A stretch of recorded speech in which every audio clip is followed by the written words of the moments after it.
Welcome, Friars. Thank you for participating in tonight's Friar Ties program entitled Centered, a Conversation with Friar Women in Middle Management. My name is Sarah Ferretto. I'm from the class of 2003, and I'm the Director of Alumni Relations here at Providence College. This program is offered as part of our year-long 50th anniversary of Women's Celebration here at PC. This is also a prelude to the School of Continuing Education Professional Development Series called Leading from the Middle that will also be led by Dr. Snyder.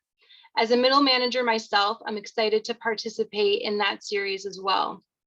This is intended to be a casual and informative conversation, but please use the Q&A feature at the bottom of the screen if you have questions throughout the program. Before we jump into the conversation, I'd like to give brief introductions for each of our panelists and our moderator. Our moderator tonight is Dr. Deirdre Snyder. She's an assistant professor of management at Providence College. An award-winning teacher at both undergraduate and graduate levels, Dr. Snyder teaches courses on organizational behavior, negotiations, leading from the middle, and human resources to undergraduates, graduate students, and executives. She studies the impact of loneliness and belonging at work, team accountability, and social growth mindsets. Her work has been published in the Journal of Applied Psychology, Human Resources Management, Journal of Business Ethics, and featured at the Academy of Management annual meetings. Dr. Snyder received her PhD in organizational behavior from the University of North Carolina, Chapel Hill. She also received a BS in management science from the State University of New York at Geneseo, receiving honors as the top student in management. She has a master's of international business from the University of South Carolina, where she focused on marketing and Spanish. Before obtaining her PhD, Dr. Snyder spent 15 years working in marketing, public relations, and strategic communications. She has lived and worked in Spain, Mexico, and Argentina. Welcome, Dr. Snyder. Thank you. Simone Tubman earned a Juris Doctor from the Northeastern University School of Law and a Bachelor of Arts in Political Science and Sociology from Providence College. Simone serves as RISD's Director for Institutional Discrimination and Deputy Title IX Coordinator, charged with supporting and investigating complaints filed under RISD's Title IX sexual misconduct and non-discrimination policies. Simone has authored and revised campus policies related to discrimination, harassment, and Title IX. Welcome, Simone. Kerry King from the class of 90 is Managing Director for Bank of America Merrill Lynch, Global Leasing, with over 27 years of structured finance experience. Based in Boston, Ms. King is responsible for lease organizations and structuring for large corporate clients in the energy and power sectors. King is also manages lease opportunities within Latin America. Prior to joining Bank of America Merrill Lynch in 2007, King was with MUFG's Equipment Finance Group for over 14 years. Her roles and responsibilities include pricing, structuring, capital markets, lesser adversary, and organizations. King has a BS in Finance from Providence College and an MS in Finance from Boston College Carroll School of Management. Ms. King is also the class representative for the PC class of 1990 and a member of the PCSB Advisory Council. Kerry also lives in Norwell, Mass, and is the proud parent of 3 children, including a friar in the class of 2021. Welcome, Kerry. Thanks for being here tonight. Thanks, Sarah. Marisol Garcia serves as the Senior Director and Managing Attorney at Health Law Advocates. Marisol has dedicated her 25-year legal career to advocating for youth at every stage of the cradle to prison pipeline. Since 2016, Marisol directs the work of Commonwealth's largest child advocacy program, the Mental Health Advocacy Program for Kids. Marisol achieved the mission of statewide expansion for this legal service program, increasing capacity by over 500% and placing attorneys in family resource centers across the state. Working with public interest groups, Marisol leads the legislative lobbying efforts, establishing a budget earmark and receiving over $3 million in public funding. She received her JD from Northeastern University of Law in 1997 and a BA magna cum laude from Providence College in 1994. Very impressive. Welcome, Marisol. And last but not least, Anna Maria Bentu graduated from Providence College in 2012 with a Bachelor of Science in Finance and a minor in accounting, and completed her MBA from PC in 2014. Since 2014, she has been working at PwC in their Boston office, formerly as a senior assurance associate and most recently as a manager. She is specializing in financial statement audits for asset and wealth management clients and works with a variety of clients from small venture capital and private equity boutiques to large financial services corporations. Welcome, Anna Maria, and Dr. Snyder. I'll turn it over to you. Thank you so much, Sarah. That was wonderful. I really do feel like we are among esteemed colleagues here. So I'm so appreciative of all of the speakers, all of the panelists who are here. And I would also like to give a big shout out to Stephanie, who has been working tirelessly behind the scenes to pull this all together and make sure that we are all here and all on time and ready to go. So thank you to Stephanie as well as to Sarah for your work in bringing this panel to fruition. I think it's going to be a really interesting hour. Just in terms of setting some ground rules, both for the panelists, but also and especially for those of you who are lurking in the background watching, I tend to like to have to see all of the pictures of the people who are in the audience, but I know this has been set up so that we can't see you, but we want to know that you're there. And the way that we know that you're there is by you asking questions in the Q&A. So please feel comfortable and confident asking any sort of question that you might have that you would like for this panel to address. We may not know the best answer, but we for sure will try to tackle it. And amongst the group that we have here, I feel confident that we can come up with some interesting things and hopefully provide some insight and advice to all of you as you are listening and watching as a leader from the middle. So one of the first things that I actually wanted to do to kick us off was to do a very quick poll. We tested this before, and I know the panelists can see the poll, and I'm sort of hopeful that the audience can see the poll. So I'm going to open it, and if you could answer, there's just a couple questions that'll help us understand more of who we have in the audience, so that can help us tailor some of our questions, but also some of our comments. So I'm going to go ahead and open it, and sort of my fingers are crossed that you guys will be able to see it and answer it.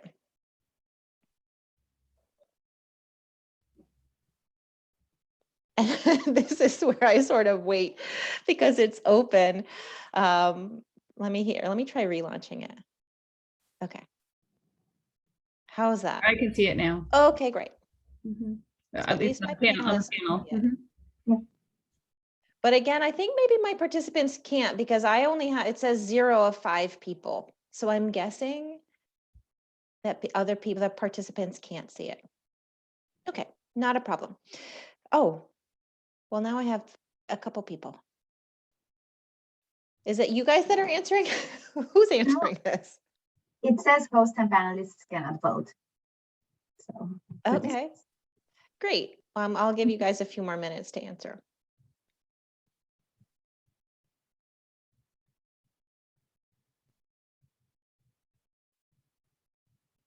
Okay. And again, I'll share that with you. So again, this is a conversation called Centered, and we're talking about women leading from the middle. And so in order to start us off, I sort of wanted to understand where in the middle people were. There's lots of different ways to be in the middle, and some of them mean you're in the middle because you are a manager that has direct reports. And so you have people that are reporting to you and you report to somebody else. So you're centered right in the middle. But there's many of us that are managing businesses and or lines of businesses that don't necessarily have direct reports, but have quite a lot of responsibility. And so that is also leading from the middle. And so maybe I'll kick it off to each of our panelists. If you could tell us how you're centered within your organization, that might help us, and then also help some of the panelists understand as we move further into the conversation. Kerry, do you want to get us started? Sure, I'd be happy to, Deirdre. So again, I work for Bank of America. I work in the leasing portion of the corporate bank. And so I really manage a portfolio of clients. And surrounding me is various professionals that support the structured finance solutions that we provide to those clients. So I don't have direct reports, but I have responsibility for delivering for our clients and need, a whole circle of people around me to work to that same goal. So I have a manager above me, but I don't have direct reports. Okay. So sort of indirect management. Mhm. Absolutely. Thank you. How about you, Anna Maria? I work for PwC in the audit group, as I said. So the structure for us is very similar to the structure that auditing companies have. We have an audit every single month, and we change our teams a lot. We have some people that maybe might be recurring, but not throughout the entire year. So in my case, I work with a variety of people. And for some of them, I manage them and we work together for like 4 to 6 weeks. And then I could work with like a totally different group of people. Then maybe like not see them again for another year.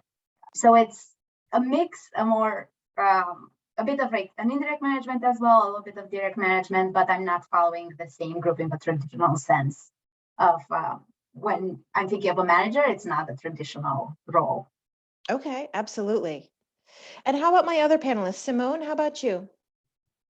So I work for Rhode Island School of Design. I'm the director of institutional discrimination and bias. And so I don't have a direct report. However, I work very collaboratively with my other colleagues in different departmental areas. So while I don't have individuals that report directly to me, a lot of the kind of management, and I like to say kind of coaching experience comes in, and we're all working towards a common goal, whether we're navigating a case, whether we're trying to resource and support an individual from from different levels. We're all working towards a common goal. So I guess that's where the coaching comes in. It's like, you do this, I'll do this, and we all have to kind of get this done by a particular time frame. So that's where my kind of management experience and where I'm centered in the institution. Nice, thank you. That's great. Marisol, how about you? So it's really terrific the way my sort of position ended up being where I am today. So just to give you like a literal structure of where I am right now. So there's the executive director of organization, then there's me, then I supervise like 6 people, and then they supervise people as well. So, but when I came to this organization, I was one of 2 attorneys in this project. And so it, as I said in the introduction, it grew by 500%. So I had the opportunity to transition from reporting to one person and supervising everyone in my program to then having to create a tiered system. And some of the things I think we're going to talk about is how do you shift from being the person who's supervising everyone to being the person who is supervising some who are supervising everyone else. Right. And so that's kind of, I had to develop that in real time as we were fortunate enough to get more and more funding from not only our legislative partners, but also private foundations that have invested millions of dollars in the program.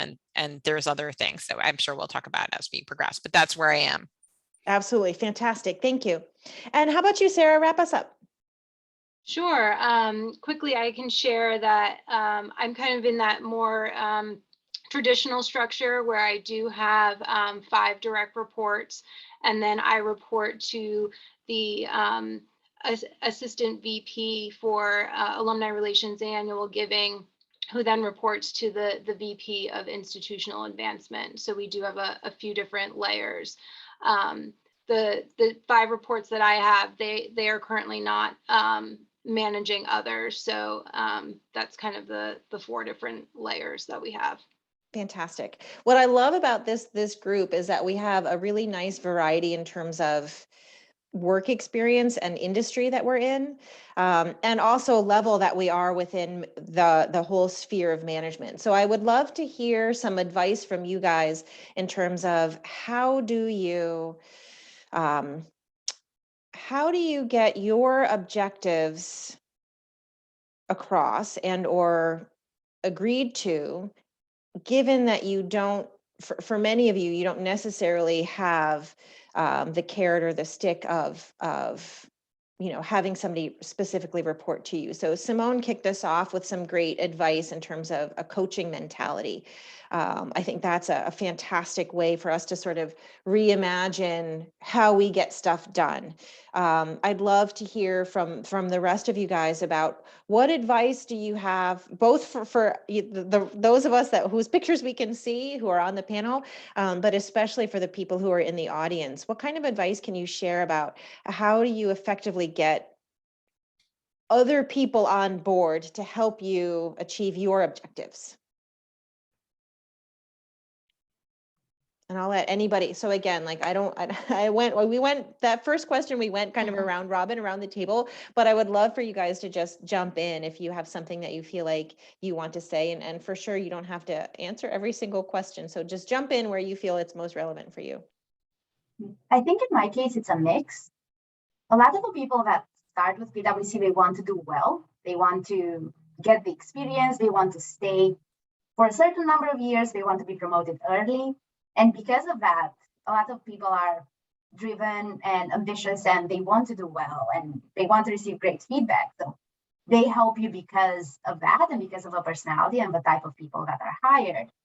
And then in addition to this, I think it's helpful what the company is pushing, and I think what truly makes sense is we're trying to have center around the value of care, and to care for one another, to support one another in everything that we need. And that I'm kind of diverging into a lot of different ideas, but mixing everyone trying to have a good balance of work and life balance, and caring about different projects that people want to be on, or maybe different priorities that people have at certain times. So it's a little bit of this as well, working with great individuals, and then also caring about them and helping them get to their goals as well while they are helping you in your audits, in your projects. Nice. I like that. I like that there's this sort of double-sided motivational system, right? So it's useful for me to help my colleagues because I develop a good reputation as being somebody who's collegial and helpful, and that's going to potentially help me get promoted. But it also sounds like your organization has created a real culture of caring and helping. And so when that's the norm, and the norm is we help each other here, that can also be really useful. Nice. Thank you for sharing that. Appreciate it. I'll piggyback off that. I think some of the things that we talk about often is sort of trusting and teamwork, right? And although we don't have direct reports in my particular role, we do have shared goals, right? And so if you have those shared goals and are mindful of sharing those successes, right? So this isn't my win, my opportunity. This is our win, our opportunity. And making sure, especially those who are newer to the team, making sure that they're validated by recognition, right? So it's advertising the good results when you have them, or fortunate enough to have them, and to make sure that you credit everyone involved who has really contributed. And earlier in your career, that contribution might seem or feel smaller, but to have a shared success where you're part of that and really feel like you're part of that can be very empowering and rewarding. So I think that's something I've tried to be mindful of with the people that support me. It's very much a team approach. And I know that can sound a little bit cliche, but if you really put that into action, it can be very meaningful and help people want to share, not only share in your success, but contribute to it. They want to see you win. What else do you need to do to succeed? How can I be helpful? And a lot of times in this type of environment, even though these people and resources support me, they're also supporting others. So if I want my fair share of those resources, you have to be, it's somewhat political, and I don't often think politically. I think more of my mindset comes from a caring place. If I take care of others, they're going to take care of me, right? So that can be very fundamental, but making sure that, they really want to be part of your team. And, they've got two choices. I can work on this opportunity or this other one over here, making feel that they're part of your team. But there's some sincerity that goes with that, of course. But it's been very helpful for me. It's part of my DNA, and I'm fortunate that I have a team that really wants to see me be successful, and they're sharing in that. So That absolutely matters. I love what you say about organizational politics, right? This is one of the things that I teach. And in fact, on this Friday, I will be covering power and politics. So for those of you in the audience who are interested in diving a little deeper into power and politics, there's a session on Friday through the School of Continuing Ed. So you can find the link there, and I may have it here. I may be able to post it for you in the chat in just a little bit. But one of the things that I cover, and one of the reasons why I really enjoy teaching politics, is because it's one of these things where it's like we don't want to admit that we are political. But the truth of the matter is, none of you would be where you are if you weren't good at organizational politics. You have to be. In order to move up the organizational hierarchy, you have to know how to understand or the organizational goals, where you fit within the organizational goals, how helping you helps the organization. And that's one of the things that I will often say in terms of managing politics. And Kerry, you said it so beautifully in terms of you have to really think about how helping other people also helps me. And in Anna Maria's caring culture, I think that's also true. Maybe it's because I'm a registered lobbyist, but I have no problem admitting that everything is about politics. Thank you. And I think that that's one of the things that can, one of the things that I read and it stuck with me is that, especially, we're all women on this call, right? So it's like, you need to figure out who's your most powerful friend. And that's okay. Like, you just need to figure out who's your most powerful friend, and you need to spend a lot of time with that person, and you need to talk to that person, and you need to ask them for advice. And that could be a female person, it could be a male person, it could be whatever, but you need to be able to communicate with that person and learn from them.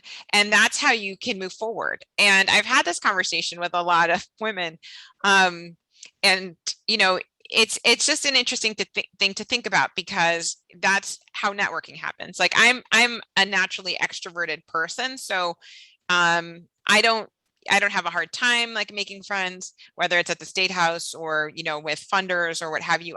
I'm very extroverted, and it works out for me, and I'm sincere.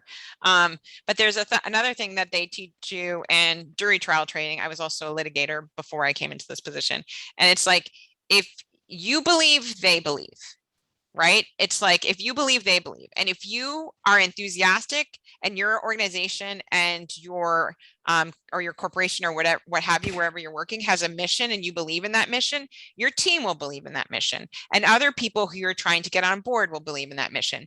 But if you don't believe, get out of there, because you're not making any progress. Because if you don't believe, no one else is going to believe, and you're not going to move forward. So, I work in a nonprofit, and so I can't motivate with a lot of the things that other people on this call, like money and, advancement. Those things are not the same thing that I can utilize to get really qualified, impactful people on my team. And I was asked to describe my team most recently, and I said, I kind of feel like I have assembled the Avengers. I didn't give them their superpowers. They're just all here. And I really just feel very fortunate that they are all here. And I think that good work attracts good work. That's what I think. Absolutely. Absolutely. Okay, a couple things, and I'm going to push us in the direction that Marisol has just sort of opened. But one thing I want to comment on that she said that I think is really smart and hopefully will resonate with the rest of the group is you really need to be able to understand what the different levers are that you have to flip. Right. So for some of you, it may be money, it may be promotions, it may be something else. Marisol is saying, like, look, that's not a lever that I have, right? I have to work around other stuff because I don't have those tools in my toolkit necessarily. And so I think the key thing for all of us to think about is what are your levers within your own organization? What do you have that is valuable to you and to your organization and to other people? And the more you can the better, I guess, you can understand where your value comes from.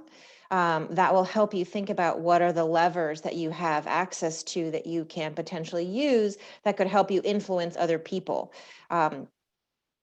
value is provided at every level within the organization. So you yourself provide value, but your team provides value, your business unit provides value. And so knowing and understanding where your value comes from, I think is an important takeaway for all of us in terms of how we can help ourselves move up the organizational hierarchy, assuming that's something that you want to do, is knowing and understanding what levers you have at your disposal. So thank you for pushing us there. The other thing that Marisol talked about that I think is really important for this group, because I think it comes up a lot, particularly for women, is mentorship. So Marisol is suggesting, like, know who your most powerful friend is, which I think is great advice. And so I want to open it up to the group, as well as my panelists, but also anyone in the audience if you have specific questions about mentoring. I would love to hear from my panelists. How have you personally found mentors, your powerful friends, if you want to use Marisol's word? How do you find them, and how do you develop good working relationships with people who can help you in that way? I think so. I can start. When I transitioned out of litigation very early on into my career into higher education, I was going to court a lot. I was a young attorney. I was eager. I was doing all of the work. And I remember I kind of envisioned, what do I want to get out of my career and how will I get there? And so, similar to Marisol, I'm very extroverted. I will email, I will call, I will ask someone if they want to go to lunch, because I'm not afraid of denial. And I think that that's something that you have to just be willing to say. I'm not afraid of somebody telling me no, because if you tell me no, in this circumstance, I'm just going to find someone else that's willing to take that chance on me. And so for me, I was on the motion calendar every week. And so I remember one of my mentors, who's Judge Long, who was the first woman of color who was appointed to the Supreme Court recently. I reached out to her and I was just like, I really would like to do lunch. Can we talk? And so obviously, with respect to like professional boundaries, I was talking to her about kind of transitioning out of my career. And she was just like, you just started, you haven't hit that 1 year mark, which is like the golden ticket when you're a litigator, of like, you have to be with the company for 1 year. And I remember telling her, like, I don't think I can stay 1 year because I mentally do not think I would be sane to do so. But she really kind of mentored me through that. And so following that, I was able to make a career change into a career at RISD, which I absolutely love.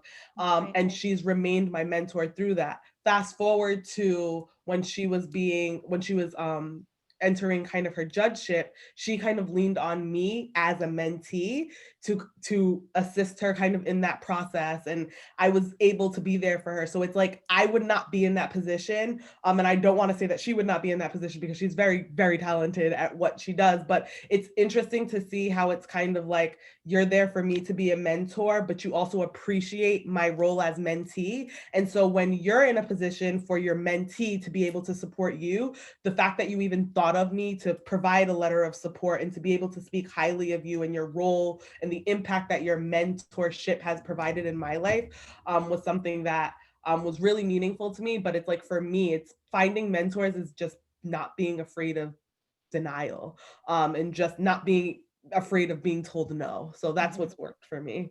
I love it. That's fantastic. What a great story. I think that one of the common myths with mentorship is that you just have one mentor, and that person is supposed to embody everything that you need to help guide you. And I kind of feel like mentors come, they have different qualities. So I go to my one friend or mentor, when I have an HR related question, or if I need, marketing advice or want to like vet a creative idea, I go to a different person. So I feel like I have created my own kind of team of people that I personally go to that have strengths in different areas. So I think, sometimes it can be overwhelming when somebody asks you, who's your mentor? And that one person may not come to mind that kind of gives you everything that you need. And that's okay. I think, going to different people for different strengths is okay too. You have a team of Avengers, just like Marisol. Yeah. I love it. I think another thing that I also do is like, I'm not just doing something. So it's like, I'm not talk about it, I'm be about it. So when I'm doing something, I'll talk to anybody about it. I'll talk to the mailman about it. I'll like be at a store. So I think that good ideas come from a lot of different places and could come from people in different industries. And if you're about something, then I'm clearly passionate about this, but when I'm focused on something, I'm very passionate about it. And I think that also gives opportunity for mentoring and unlikely in ways that maybe I didn't think about it in that way. Mhm. For sure. Things that I've always thought about is just look for the helpers, right? So when you're choosing a mentor, look at the personality and skill set, not just on, there might be people you want to emulate, but are they the people who are going to take the time? You really want people who are willing to invest in you, to coach you, to mentor you, to be there for just open dialogue, right? It doesn't have to be a formal relationship, but look for the helpers, look for the people who are focused on giving and not just, maybe what's in it for them, but something that someone's going to be vested in you. Nice. Great Yeah. advice. And I think also like being yourself and being open helps as well. Like I interact with a lot of people since it's such a large organization, as I said, like multiple different types of audit that we do. But I found that it's helpful to take a little bit of time during the meeting or like at the end of a meeting to be personal and talk a little bit about yourself and offer some more like personal information to get to know the other person. And that way you can start a relationship that way. And gradually that can move into a mentoring relationship as you're keeping in touch and continue to like, check in with that person, even if it's about like, it first starts about something informal that you have in common, maybe like something common that you've done in the past weekend or coming up or an event that you're attending, and then kind of keeping that relationship. And it could develop gradually into a mentorship relationship. Absolutely. I mean, here's what the science says. And this, I'm sure that when I say what the science says, you'll be like, well, yeah, that makes sense, right? We want to do things for people that we like.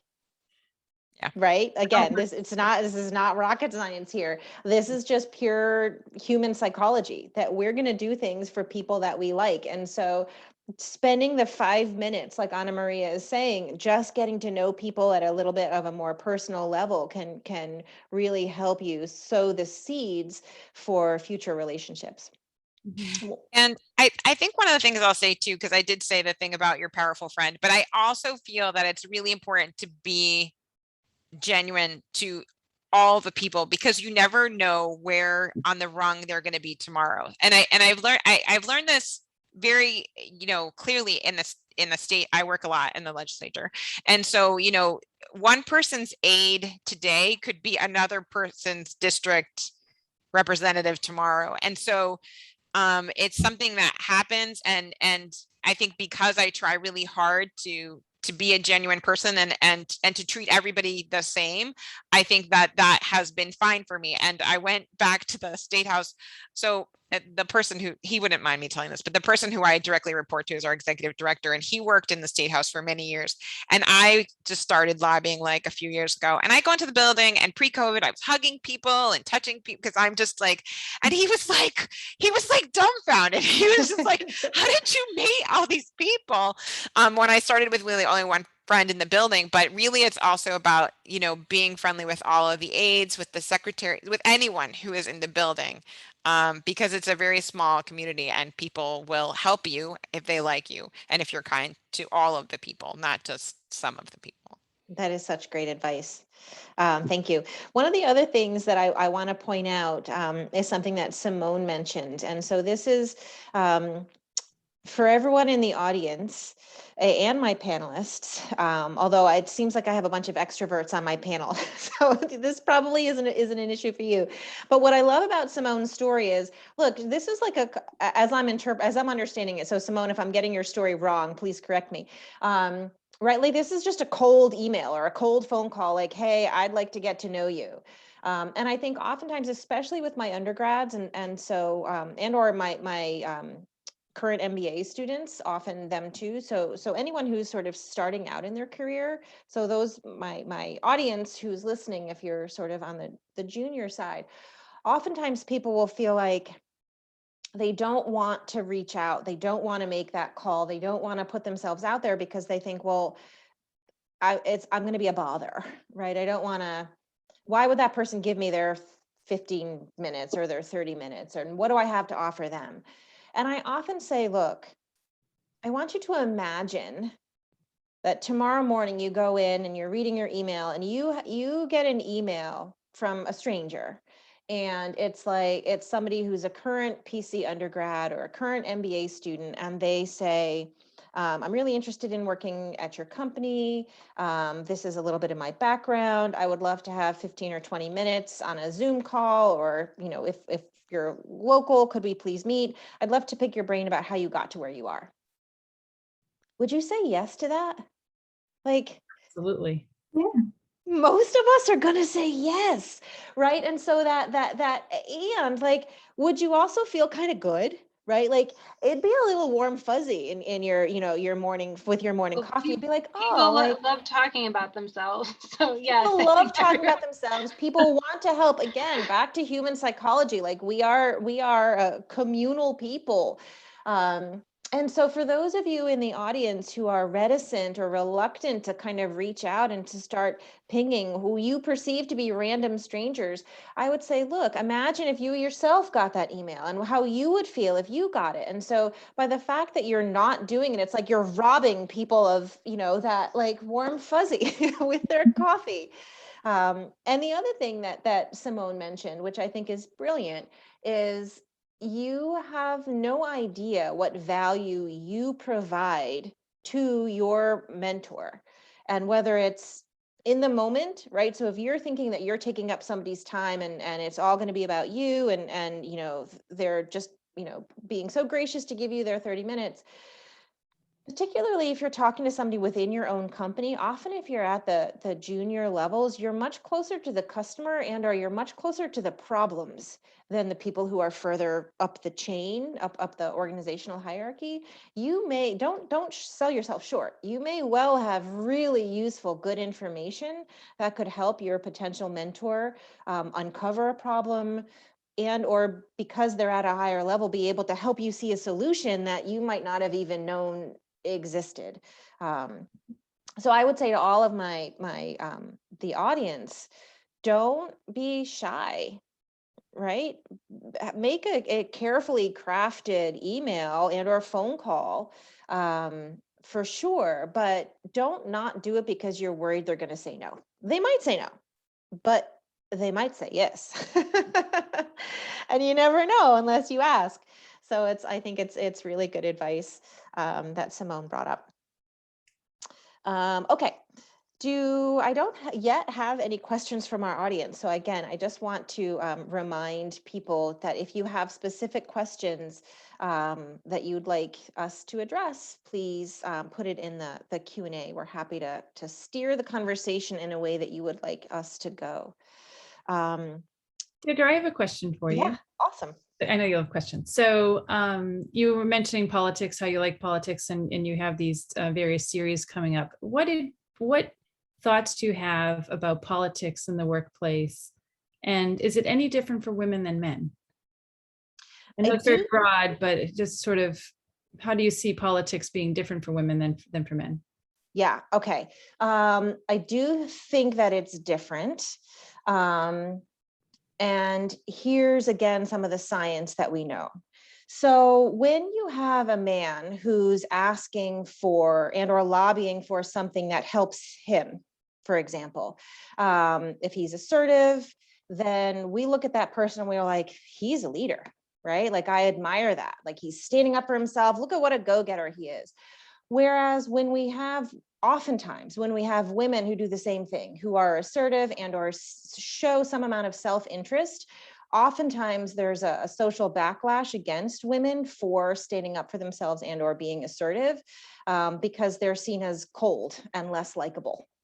And we've just spent a couple minutes talking about how important it is to be likable and to make sure that people know that you're friendly and to be friendly with a lot of people.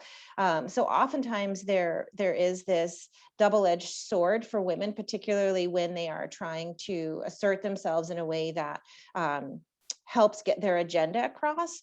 It needs to often be couched or framed in a way that helps you as an individual, but also helps the organization.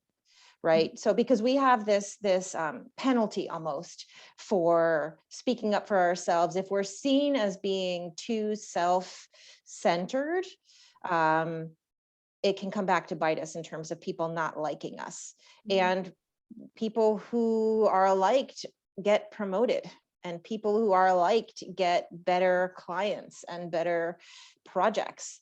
So we have to be often very careful. And one of the ways that I suggest, moving around that is the same for men and women, right? So my advice isn't necessarily to do anything different other than to make sure that whatever you're asking for, you're couching it in, here's what's good for me, but also here's how it's good for you.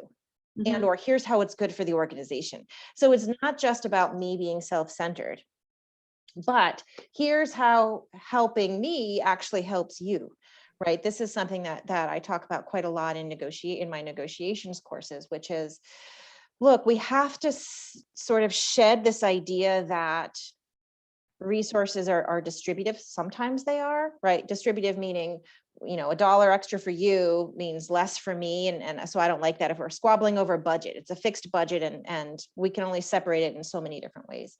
But oftentimes with getting your agenda across and or accomplished, there are ways that you can think about positioning how helping you and or your department is actually also good for the organization and or good for your colleague or good for your peer. And I would say that's the challenge for women, particularly because they face this social backlash, can be really helpful if we remind them that they're negotiating or lobbying on behalf of the organization as opposed to just for themselves. It's a great question. I think too, sorry if I could also speak to that. I think that it's also interesting, and I would be doing a disservice if I didn't also talk about like not me as an individual, but like in general, that can also become more complex when you add in like intersectionality and like navigating spaces as a woman of color. While it hasn't been my experience at my current organization, I know just from seminars that I've been a part of and like different groups where women like ourselves kind of get together and talk about the difficulties in navigating that. I love the pieces that you said, Deirdre, about navigating, like you have to be able to advocate for yourself as an individual, but also for yourself as an organization and how you would frame it in more of like a strategic role. But I think that when navigating these conversations as like a woman of color, for instance, you also have to talk about how it'll be good for me, but it will also be good for other women or people who don't necessarily look like me, because the way that you show up to a conversation is very different than someone who may not identify as a person of color shows up. And so I think that when you kind of add those intersectional layers, it becomes a lot more complex, and that's a completely different conversation.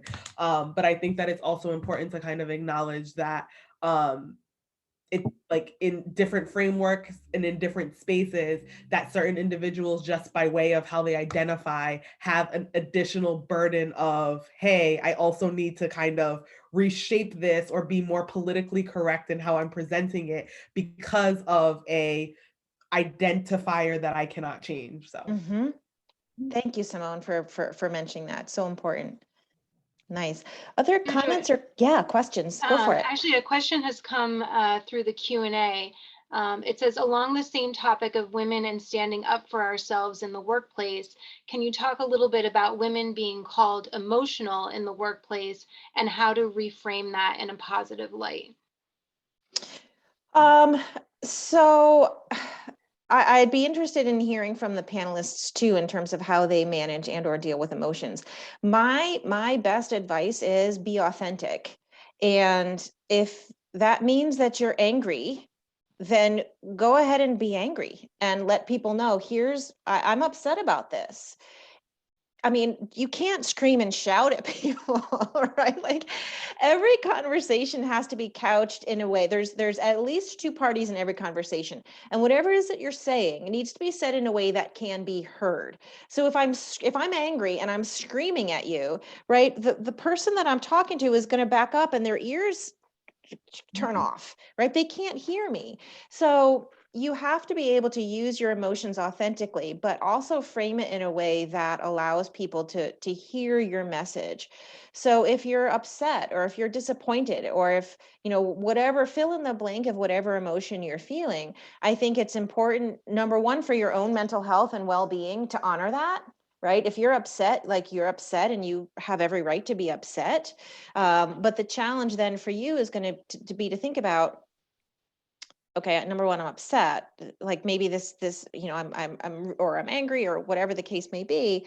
How can I communicate how I'm feeling to the people that have, caused me this emotional distress in a way that is allowing them to hear that I'm upset, and then also helping us be constructive so that it doesn't happen again, right? How do we ultimately change the narrative so that, if you've done something that's really upset me or made me angry, in an ideal world, I let you know that you've made me angry, but we also have a conversation about how do we avoid it in the future so that I don't have to keep being angry, because nobody wants to show up to work and be angry all the time.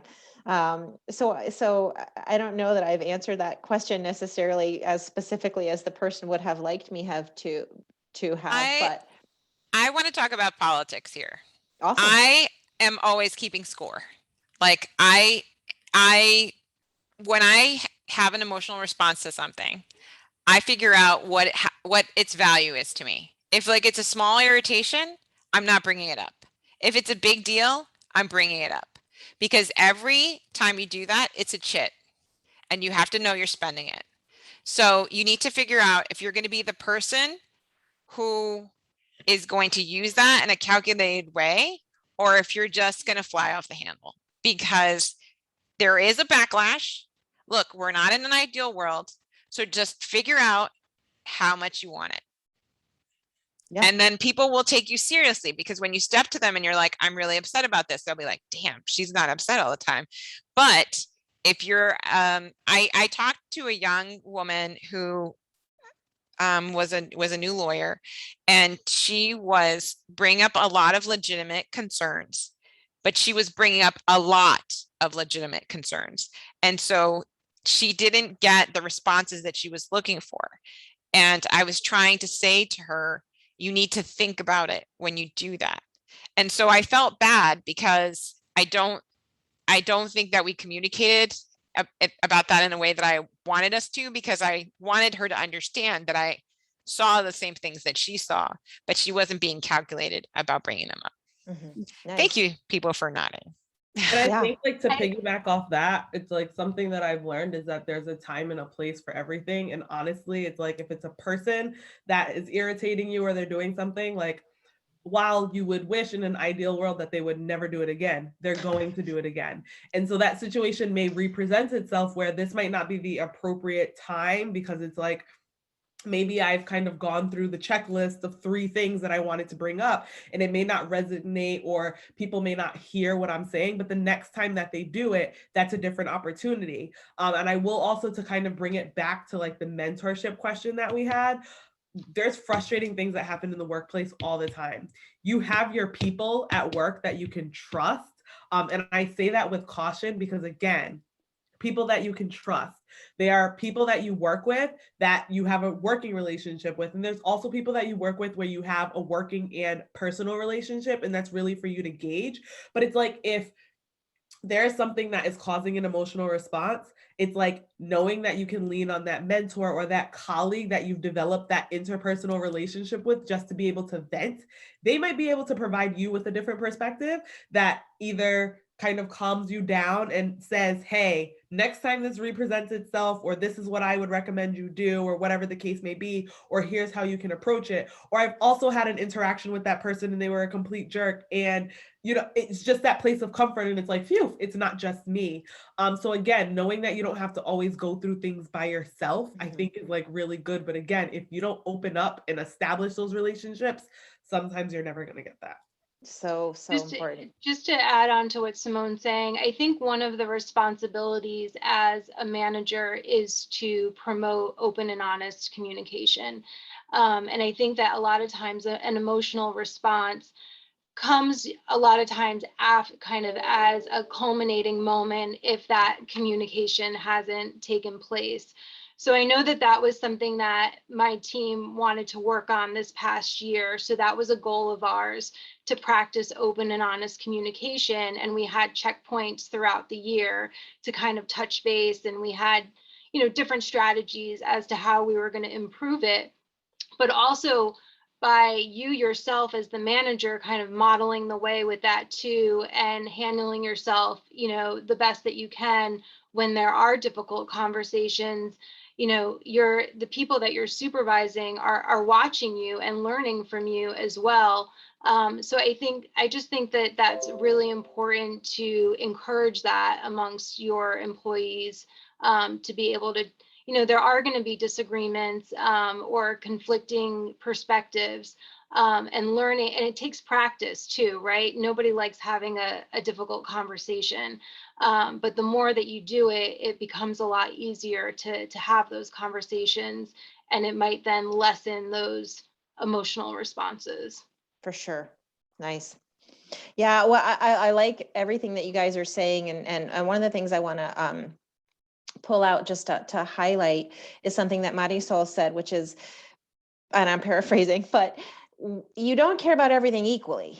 There's got to be some sort of recognition that I care about this more than that, right? And so not everything can be a battle, and you're going to have to pick and choose. And so if you are finding yourself sort of irritated and or frustrated, I agree with everything that everybody said. Like you have to sort of decide, which of these can I live with and which of these can't I live with? And then if you find that something falls in that I can't live with this bucket or category, then the challenge is, all right, how do I address it in the most strategic and politically correct way? That, ultimately what you're after is a better relationship, right? You'd like for this to not be irritated. You would like to not be angry. And ultimately you want to sort of figure out a way that you can move forward such that both parties are better off, right? Because presumably the other person also doesn't want to be irritating. I mean, I don't know, maybe we could have a conversation. That's a conversation for another night about whether or not people actually enjoy being irritating. I think the example that I was trying to give is like, I'm a middle manager, right? So there's some things that so when I was talking to that newer lawyer, what I was saying is there are some things that I could help her with, right? And there's some things that are above me. And so I think that what we're managing is being in the middle and being able to fix some things, but not have control over other things. And so that's why when I'm talking about leveraging your power, that's what I mean. Like I'm in the middle where some things are a lot of things, actually. I'm very fortunate. I have a lot of things that are at my discretion, but not everything. Right, that's right. So it looks like we only have like our hour has flown by like that. We have about 5 minutes left. And one of the things that I'm hoping we could talk about is everything that we've talked about thus far feels really stressful, right? Politics and emotions. And I'm curious how you guys are managing and blending your own either self-care or mental health in a way that helps you feel effective. And the answer may be, I'm not, and I'm super bad at it. or you may have some other answer. So there's, anything along that entire spectrum, I think counts. But I'm curious if you guys can give our both the panelists, but also our audience, any tips or strategies you have on how you manage the stress of being in the middle. Would be great to sort of wrap us up at the end. I like One to plan ahead. Sorry, go, Sorry. Anna Maria. I like to plan ahead, so I like to have things to look forward to. So usually after I release every audit, I do a short trip or like a weekend away, something like that. So I know that now it's a stressful time and I'm working to finish this, but then I have something to look forward to. That's awesome. Nice. One of the terms that I learned was psychological availability, and it's whether or not your organization has created a space for you to feel like you have the capacity to engage in what you can kind of do outside of that. And so for me, by nature of the work that I do, it's very, very hard. So I lean a lot on, again, my co-colleague that is in the office with me, of like, if I don't have the capacity to do it, again, just being vocal. I take trips, but also too, there's a time and place where I'm like, I am not looking at an email. I am not answering a phone call. I am not doing anything. And it's like, I binge watch TV shows. That's my thing. So I have, that's my kind of goal of what I do after everything. I can't travel so much now because I'm actually pregnant, but Ooh, congratulations. thank you. So I am a profound traveler. I look forward to the days where I can actually do that again. But that's what I do. Nice. Well, I'm in the middle of the morning show. So if there's any other binge-worthy shows, you should let us know. Other ways that you guys manage self-care, anything else to add? I actually have a very different approach. I'm not good at taking time off. So admittedly, I work too much. And one of the things, so I work in corporate America. I love what I do. I love my clients, but I'm lending money, right? And so I always had this desire to do something, quote unquote, more fulfilling. And so every year I pick a charity that I'm going to spend some time really dedicating myself to. And I get so much reward from that. It took me a while to get to that place. I think through our cycles of lives, especially as working women, my kids were younger. It was just survival mode. But once I sort of got over that hump, I wanted to stay fulfilled in some way that I could identify with, right? It wasn't my job. It wasn't my children. It was something that I was doing that was positive. So as much as I'd love to pat myself on the back for a lot of vacation time, it's college sports, high school sports, a lot of volunteering and that sort of thing, but it is rewarding. And so I don't sit still very well. I did binge watch a little bit during COVID, but I do enjoy sort of the charitable work. And some of that was mentoring. I did some mentoring through the Sherry Blair Foundation. I mentored a woman from Mexico starting a small business, and that was just great. So it's what are your skills? What can you do to keep yourself busy? So I feel better being productive. And so that doesn't sound very relaxing, but I really enjoy it. No, I think it's wonderful. Something completely different. Yeah. Yeah. I do too. I love to read. I'm a runner. I do yoga every day. It takes a lot, because the work that I do is very stressful. But I need to, but I feel like what Kerry's saying too, is like, what I do doesn't sound relaxing, but it's relaxing to me. That's So right. you And just that's all have that to matters. You have to find the thing, like, some people might be like running, I don't want to do that, but it helps me rejuvenate kind of that psychological availability that Simone was talking about. Intentional, right? I think especially as working women, we need to decide that self-care is important, that whatever we want to do with our so-called leisure time and self-care, that we make it happen, right? So we always have time to make dinner for the family or to pay the bills, or right, but building in that hour a day or 30 minutes a day, whatever it is you have to really set a goal, right? And so whether it's around health or exercise or healthy dinners, whatever it might be. That's right. And the only person who's going to manage that for you is you. Right. So if you're constantly putting yourself at the end of everyone's list, then you end up depleted. And so I think that the advice is really good, that this is something that is, you are someone that is worth taking care of, right? Treat your body as if it belongs to someone you love, because it does. So I think that's all fantastic. Well, look, I really do wish that we were around a big table and that we could keep going, because I feel like you guys are such a great group of powerful women, and we certainly have more that we could talk about. But I'd like to thank you guys for your hour for tonight. I'd like to thank the audience for your time and attention tonight. And again, especially thanks to Stephanie and Sarah for making this all happen and pulling us all together. For those in the audience, I am going to put into the chat a little bit more information about the School of Continuing Ed's Leading from the Middle workshop. Again, it will be similar to these kinds of conversations, but it's a workshop, right? So there's handouts and no homework unless you want to do it on your own. So you can see the dates that they're coming up. Again, they start on this Friday. They run from noon till 1:30, so it's kind of like a lunch and learn. And I've given you the link there as well for those of you in the audience who are interested in a little bit more. This all counts as self-care, by the way. Managing your own career and being mindful of where you are in it, I think is really important. So Deirdre, I think, thank you so much. I'm looking forward to joining the series on Friday and learning even more. So, and thank you to all of our panelists. And I know when we were talking about mentorship, please don't ever forget to rely on your Friar network, because they will always answer the call. So thank you for all your time tonight, and to everyone out there. This is recorded and will live on our website for anybody that wants to view it at a later date that may not have been able to make it at the last minute. So nice. All right. thank you all. Thank you, everyone. Thank you. Go Bye-bye. Friars. Bye.